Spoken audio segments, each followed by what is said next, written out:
লা ইলাহা ইল্লাল্লাহু মুহাম্মাদুর রাসূলুল্লাহ। আল্লাহ আল্লাহ। খালাম্মা, খালাম্মা, ঘরে কি কেউ আছে? খালাম্মা, ভিক্ষা দেন তো খালাম্মা, অনেক দূর গুণ আটকে আইছি রোজার মাসে। খালাম্মা, ঘরে কি কেউ আছে? কি হয়েছে কি হয়েছে? ভাই গরিব বেড়া মানুষ তো ভাই, 10 টাকা থাকলে ভাই ভিক্ষা দেন ভাই, একটু কিছু খাইতাম আর কি। নাই নাই নাই, টাকা পয়সা নাই। ভাই যখন টাকা যখন নাই ভাই, তারপরে চাল দেন ভাই। এ মেয়ে চালও তো নাই। তো ভাই চাল যখন নাই ভাই, তো 100 ভাই ডাল দেন ভাই, একটু খাইতাম ভাই, গরিব বেড়া মানুষ ভাই। আরে বেটা ডাইলো নাই, আমার কথা বুঝো না তুই?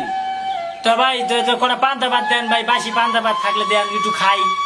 তুমি কি বাংলা কথা বুঝো না? পান্তা ভাত আসলে আসমুরা খাওয়াই হেলাইছে, তোমার কখন দিয়ে দিবো পান্তা ভাত কও? তোমাদের দেশে টাকা নাই, ডাইল নাই, চাউল নাই, পান্তা ভাতও নাই, তো তুই আছিস কি করতে? তুই তো আমার চেয়েও বড় করি, তুই আসে সারাদিন আমার লাগে কি করছি? তুই যা, তুই যা, সারাদিন আমার লাগে।